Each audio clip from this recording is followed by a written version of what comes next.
Grand Ole Opry legend Stringbean Akeman and his wife were murdered in their home back in 1973. He stood barely over 5 foot tall, always wore suspenders and a grin, and made America laugh every Saturday night. David Stringbean Akeman wasn't just a banjo-picking comedian.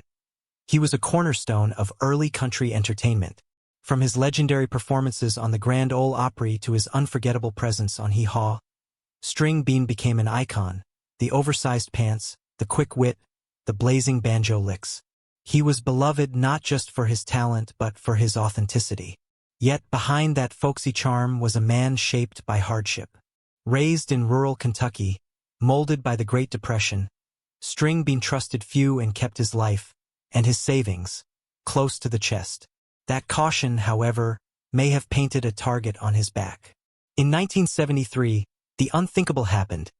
Stringbean and his wife Estelle were found murdered inside their modest Tennessee cabin. The country music world was shattered, and an investigation quickly pointed to 2 men. Arrests were made, trials followed, justice, it seemed, was served. But the questions never truly stopped. How did the killers know when Stringbean would return home that night? Why was the cabin ransacked, yet most of the money left untouched? And most haunting of all, was there someone else involved who never faced justice? For years, theories swirled, clues surfaced, fans speculated. Some believed it was a simple robbery gone wrong. Others insisted there was more, something deeper and darker hiding behind the crime scene tape. And now, after decades of mystery, we finally have the answer. The truth about what really happened that night in the hills of Ridgetop has come to light, and by the end of this video, the mystery of Stringbean's murder will finally be solved. By the early 1970s, Stringbean was more than just a comedic fixture. He was a living legend in country music and television. Every week, viewers across America tuned in to see him crack jokes and play banjo on Hee Haw, bringing his Appalachian wit and musical brilliance to homes nationwide. But for all his fame, Stringbean never changed. He still lived like a man from the hills. No fancy car, no lavish home, just a modest log cabin tucked away in rural Tennessee. While other stars bought mansions and dined at country clubs, Stringbean and his wife Estelle kept chickens, chopped firewood, and cooked simple meals. His approach to money was just as old-fashioned. Born during the Great Depression, Stringbean had seen banks fail and families lose everything. He didn't trust financial institutions. Instead, he was known to carry large sums of cash on him and stash money in various places throughout their cabin. Rumors swirled among locals and musicians alike. Stringbean didn't use banks. He hid his fortune in the walls of his house, under floorboards, even behind picture frames. Whether true or exaggerated, those rumors spread fast, and some people began to see opportunity. Despite his wealth and popularity, Stringbean remained wary of strangers.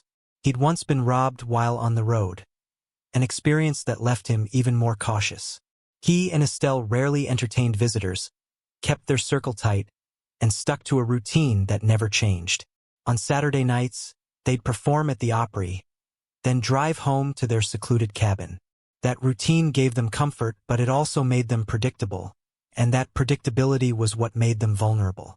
What few people knew at the time was that someone had been watching, waiting, listening. While Stringbean's jokes made the nation smile, someone in his orbit was plotting something dark. The whispers about hidden cash, the isolated home, the lack of security, it all added up to temptation too strong for some to resist. Stringbean and Estelle had worked their whole lives to build something honest, something peaceful. But the very things that made them safe in their own eyes, modesty, routine, and trust, would soon be the reasons their lives were stolen.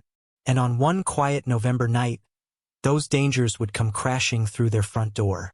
On the night of November 10th, 1973, Stringbean performed as usual at the Grand Ole Opry. Those who saw him said he was in good spirits, joking with fellow performers backstage, playing his banjo with signature flair. Estelle was with him, smiling and supportive as always. After the show, the couple said their goodbyes, got into their modest car, and made the familiar drive back to their rural home in Ridgetop, Tennessee. It was a route they had taken hundreds of times before, but that night something was different. Unbeknownst to them, Two men were already inside their cabin, waiting in the darkness. John Brown and his cousin Marvin Brown were petty criminals with a history of theft. They had heard the same rumors that circulated around Nashville, that Stringbean kept thousands in cash hidden around his home. The Browns saw it as an easy score. They knew Stringbean's schedule. They knew he would be away on Saturday night. So they broke into the house, ransacked it looking for money, and waited for the couple to return. When Stringbean and Estelle arrived home shortly after midnight, they were greeted not by silence but by terror. The exact events inside the cabin are still debated, but what is known is horrifying. Stringbean walked in first and was immediately shot and killed near the doorway. Estelle, hearing the commotion, ran from the car toward the cabin, only to be gunned down outside, trying to escape or help her husband. She was found the next morning, lying face down near the driveway, her purse still in her hand. The news rocked Nashville and the country music world. Fans couldn't believe that the gentle, funny man they welcomed into their homes each week had been murdered in cold blood. Fellow musicians were devastated. The country music community had always been close-knit, and the loss of Stringbean and Estelle felt personal to everyone. Authorities arrived quickly and were stunned by what they found. The house had been torn apart, but ironically, the thieves had missed most of the cash that Stringbean had hidden. In fact, thousands of dollars were later discovered stashed behind a brick chimney and tucked away in walls. The killers had gained nothing but blood on their hands and a trail that would soon lead right to them. As the community mourned, a deeper fear began to take root. If someone as beloved and low-profile as Stringbean could be targeted, who was truly safe? The Browns had taken more than 2 lives. They had stolen a sense of peace from Nashville itself. The arrest came quickly. Within days of the murders, police zeroed in on their suspects, John A. Brown and his cousin Marvin. It didn't take long. The Browns had criminal records and had been seen bragging about newfound cash in the aftermath of the killings.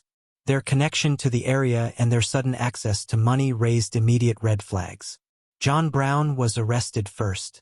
He maintained his innocence at first but quickly cracked under questioning, spinning a story riddled with inconsistencies. When brought to trial, the details of the crime were laid bare, and they were as disturbing as they were senseless. Prosecutors argued that the murders were not just acts of greed but of cold calculation. The Browns had come prepared. They had brought weapons. They had waited in silence for hours. They had no intention of leaving witnesses. The trial gripped the public. Fans of Stringbean, friends in the music industry, and everyday citizens filled the courtroom, hoping for justice. What emerged was a tragic tale of how envy and desperation had intersected with innocence and routine. The Browns didn't just kill, they shattered a legacy. A man who had risen from Appalachian poverty to become one of America's most cherished entertainers had been gunned down for a rumor about hidden money. John Brown was sentenced to 198 years in prison. His cousin Marvin, who played a smaller role in the crime and turned state's witness, received a lesser sentence. For a while, it seemed like justice had been served. But time would complicate that sense of closure. Decades passed. In 2014, after serving more than 40 years in prison, John Brown was granted parole. The decision sparked outrage in the country music community. Friends of Stringbean, including fellow Hee Haw cast members and Opry veterans, publicly condemned the release. How could a man who carried out such a brutal and calculated murder walk free? To many, it felt like justice had been reversed. Brown may have served time, but to those who knew Stringbean, no sentence could ever match the depth of the loss. His release was a grim reminder that legal justice and moral justice don't always align. Even worse, the parole hearing revealed something chilling. Brown had never shown remorse. He maintained a vague story, avoided direct admissions of guilt, and gave no comfort to the families left behind. For fans and loved ones, it wasn't just about punishment. It was about the lack of accountability. The man who took Stringbean's life never fully gave that life back. Not in truth, not in sorrow, not even in words. After the murders, attention shifted to what Stringbean and Estelle had left behind, and it was more complicated than anyone imagined. Despite his fame and long-standing presence on shows like Hee Haw and the Grand Ole Opry, Stringbean was notoriously frugal. He distrusted banks, having grown up during the Great Depression, and he often kept large sums of money hidden in his home. This habit, as it turned out, became a fatal vulnerability. When authorities searched the Akeman cabin after the murders, they discovered thousands of dollars in cash stashed in odd places. Behind bricks, inside walls, even under floorboards. Some estimates suggest Stringbean had nearly $20,000 in the house at the time, a fortune in 1973, especially considering his modest way of life. But there was no will, no clear direction for what would happen to his estate. The tragedy wasn't just emotional, it became a logistical and financial mess. Estelle's relatives inherited most of the estate, though it was far from simple. Lawsuits followed. Rumors of additional hidden money persisted for years. Treasure hunters even broke into the old cabin long after the murders, convinced that more cash was still hidden away. The house, once a quiet home tucked in the Tennessee hills, became a symbol of both Stringbean's paranoia and the strange magnetism his murder created. Then there were the more personal losses. Stringbean and Estelle had no children. Their closest relatives tried to handle affairs quietly, but the spotlight was impossible to avoid. The tragedy had become folklore, and everything, down to the land itself, seemed cursed by what had happened. Friends in the country music world tried to help. Roy Acuff, Minnie Pearl, Grandpa Jones, they all spoke publicly about Stringbean, raising awareness and pushing for tighter community safety. Some even campaigned for security upgrades at the Grand Ole Opry and better protection for artists who still lived simply. But none of it brought peace. The financial mystery surrounding Stringbean became part of his legend. A man who didn't trust banks, who lived humbly despite success, who was murdered for money the killers couldn't even find. It was a cruel irony, and one that overshadowed his music, his humor, and the life he had built with Estelle. For many, the unanswered questions about his finances were just another reminder of how much was taken when he was killed. In the years that followed Stringbean's murder, the country music community struggled to make sense of the loss. For those who knew him personally, it was more than just the death of a colleague. It was the brutal end of an era defined by humility, kindness, and small-town decency. The tragedy hit especially hard because it didn't just take Stringbean and Estelle. It shattered the illusion that the country stars of the Opry were safe, tucked away from the dangers of the outside world. Many close to Stringbean described him as a gentle soul, always quick with a joke and rarely seen without his banjo. Despite his growing fame on hee-haw and decades on the Grand Ole Opry stage, he never acted like a celebrity. He still grew vegetables in his backyard, hunted squirrels, and attended local church events. He lived like a man stuck in time, in the best possible way. Grandpa Jones, one of Stringbean's closest friends and co-stars, was the one who found their bodies. The memory haunted him for the rest of his life. In interviews, he would often choke up when recalling that night. His grief became a visible scar, one that never truly healed. Other friends in the industry, including Minnie Pearl and Roy Clark, echoed similar sentiments. The loss wasn't just tragic, it felt personal. But even in mourning, Stringbean's legacy endured. His style, both musically and comedically, was unique. He blended humor with old-time Appalachian banjo playing, creating a character that felt both cartoonish and deeply human. Younger generations of bluegrass and country musicians cite him as an influence, especially for his ability to connect with audiences through warmth and sincerity. In 2001, the Country Music Hall of Fame honored Stringbean's contribution to the genre with a special exhibit, showcasing his banjo, his costumes, and photos from his early days with Bill Monroe. It was a rare and long overdue recognition of a man who had done so much to shape the tone and culture of country entertainment. The tribute was emotional, a quiet reminder that while Stringbean's life ended in violence, his music and spirit still echoed in the halls of Nashville. But even as the tributes poured in and the years passed, a quiet unease lingered. Something about the whole case never felt fully resolved. The arrests had been made. A man served his time. But the pain never really faded. The questions never fully stopped. And the sense of loss, that something precious had been stolen from the heart of country music, remained just beneath the surface. The conviction of John and Marvin Douglas changed everything and nothing.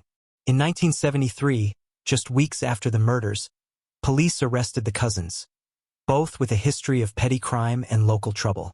The investigation revealed that the Douglases had heard rumors of Stringbean's hidden cash, a well-known secret among locals.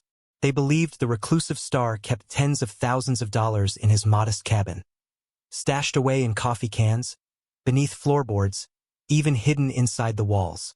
To them, it sounded like easy money. But it wasn't. When they broke into the Akeman home, they didn't find what they expected. According to court testimony, they waited in ambush for Stringbean and Estelle to return from the Opry. The confrontation was fast and fatal. Stringbean was shot just outside the front door. Estelle, terrified and trying to flee, was gunned down near the back of the house. The killers left with barely any money, reportedly less than $200, and a few personal items. It was a senseless crime with nothing to show for it but devastation. At trial, the evidence was overwhelming. A witness tied the suspects to the crime scene, and stolen items were recovered from their possession. The jury wasted little time. John Brown was sentenced to 2 consecutive life terms. Marvin was also convicted but died in prison years later. Justice, it seemed, had been served. And yet, for many in the community, the case never sat quite right. Why didn't they find more money? Was someone else involved who was never caught? Had the Douglases acted alone? Or were they manipulated by someone else with deeper knowledge of Stringbean's habits? Even decades later, these questions persist. In a shocking development in 2014, after serving more than 40 years behind bars, John Brown was released on parole. His release sparked outrage from many in Nashville and beyond. Grandpa Jones's family and others who were close to Stringbean publicly condemned the decision. To them, the murder wasn't just old news. It was a fresh wound that never fully healed. John Brown maintained his remorse, stating he had found God in prison and was no longer the same man. But no apology, no amount of regret, could undo what had happened on that cold November night in 1973. Stringbean and Estelle were gone. Their lives had been taken for nothing, and the pain they left behind was immeasurable. For fans and loved ones, the Douglases weren't just criminals. They were symbols of a world that had become colder, more dangerous, less trusting. And their names, forever tied to one of country music's most tragic chapters, remain etched in a legacy of violence and loss. Despite the heartbreak, life moved on in Nashville, but something had changed. The murder of Stringbean and Estelle Akeman shook the country music community to its core. Stars who once left their doors unlocked and mingled freely with fans began to retreat behind fences, install alarm systems, and rethink their sense of safety. In many ways, the innocence of an era died with Stringbean. But as years turned into decades, a curious myth began to build around the man, and the money he never trusted banks with. You see, even after the murder and the trial, rumors never stopped circulating that Stringbean had stashed away thousands of dollars somewhere on his property. Some said it was in his mattress. Others swore it was buried in jars across his land. In the months following his death, treasure hunters prowled the grounds, digging near trees, tearing up floorboards, and even searching the walls of the Akeman home. Most came away with nothing. But then, something changed. In 1996, more than 20 years after the murder, workers renovating Stringbean's former cabin discovered over $20,000 in cash. The bills were so old and damaged that most were no longer usable. They'd been hidden so well that even investigators in 1973 missed them. This shocking discovery reignited public interest in the case and confirmed what many had always suspected. Stringbean's fear of banks wasn't just a quirk, it was a lifestyle. The find raised new questions. Had the killers known exactly where the money was? Or were they simply grasping at rumors, too impatient and reckless to locate the true stash? Did someone else know where more was hidden and take it before police arrived? Was there more money still buried somewhere? These questions became part of the Stringbean legend, one laced with music, laughter, and tragedy. The cabin where he and Estelle lived, once a quiet place of retreat, became a kind of haunted shrine. Some fans made pilgrimages there, leaving flowers or notes. Others just came to reflect. The Grand Ole Opry, too, kept his spirit alive. His banjo remained on display for years, and tribute performances were held in his memory. For many, the loss of Stringbean wasn't just personal. It represented the vulnerability of good people in a changing world. His story reminded fans that fame doesn't protect you, kindness doesn't shield you, and the quiet life isn't always safe. But it also reminded them of something else. That legacy is about more than how you die. It's about how you live. And Stringbean Akeman lived a life filled with joy, humility, laughter, and music that still echoes in the hearts of those who remember. In the end, the story of David Stringbean Akeman is a uniquely American tragedy. One part country folklore, one part cautionary tale, wrapped in a mystery that to this day refuses to fully die. At the time of his murder in 1973, Stringbean was enjoying the kind of late-career success most musicians only dream of. He wasn't flashy, he wasn't a chart topper, but he was beloved. Every Saturday night, his presence on Hee Haw brought laughter into millions of living rooms. His music, with that distinct banjo twang, carried the essence of old-time Appalachia. Humble, raw, and honest. And his marriage to Estelle was one of quiet loyalty, the kind of love story that rarely made headlines but meant everything to those who knew them. Yet beneath all the success, there were signs of a man deeply cautious. He'd lived through the Great Depression and never fully trusted banks. He carried his earnings in his overalls, buried his savings in the yard, and built his modest life around security and routine. Ironically, it was this very mistrust that may have sealed his fate. The whispers about his hidden fortune made their way into the wrong ears, and two cousins, fueled by greed and desperation, shattered everything. The aftermath of the killings left the Akeman family, friends, and fans gutted. Nashville mourned like it had lost one of its own blood. At the funeral, Roy Acuff reportedly broke down in tears. Grandpa Jones, who discovered the bodies and testified in court, was never the same. The loss haunted him. The laughter Stringbean brought to so many left a deafening silence in its absence. Estelle, often forgotten in the shadow of her husband's fame, was more than just a victim. She was Stringbean's anchor, a woman who stood by him through years of struggle and success. Her murder added another layer of cruelty to an already senseless act. The fact that they died together, trying to protect one another, has always haunted those close to the case. Their deaths weren't just tragic. They were symbolic, the death of a certain kind of America. Trusting, gentle, close-knit. Financially, Stringbean wasn't rich by celebrity standards. He had no mansions, no flashy cars, no bodyguards. His home was a small two-room cabin in Ridgetop, Tennessee, modest, practical, humble. That was Stringbean. But the irony is, he may have died far wealthier than anyone realized. The decades of rumors, partially confirmed by the 1996 discovery of hidden cash, suggest there could have been thousands more stashed around his property. Money that likely went undiscovered or decomposed over time. He had no children. His only heirs were distant relatives and friends who knew him well. His estate was modest, his belongings simple. But his legacy, that's immeasurable. In an industry where egos often outweigh talent, Stringbean was a rare soul. Genuine, kind, funny, and content to play the background. And that made him unforgettable. Today, his memory lives on in bits and pieces. Old recordings, grainy Hee Haw reruns, a banjo solo that still makes someone smile. His name might not be in the Country Music Hall of Fame, but in the hearts of those who understand the roots of country music, Stringbean is royalty. His murder remains one of the darkest stains on country music's golden era. But his life, that shines brighter. As for the mystery, officially it's considered solved. The men who killed him were convicted. One died in prison. The other, John Brown, was paroled in 2014. A decision met with outrage and disbelief. But many believe there's more to the story. Whispers of a third man. Questions about how the killers knew so much about Stringbean's habits. And of course, the unanswered question that may never be resolved. Was it really just about money? The deeper truth is this. Stringbean's murder wasn't just a robbery gone wrong. It was a moment that broke the illusion that country music stars lived in a world apart, safe from the chaos of the outside world. It shattered a community, scarred its storytellers, and changed the way stars protected themselves forever. But Stringbean wouldn't want to be remembered for how he died.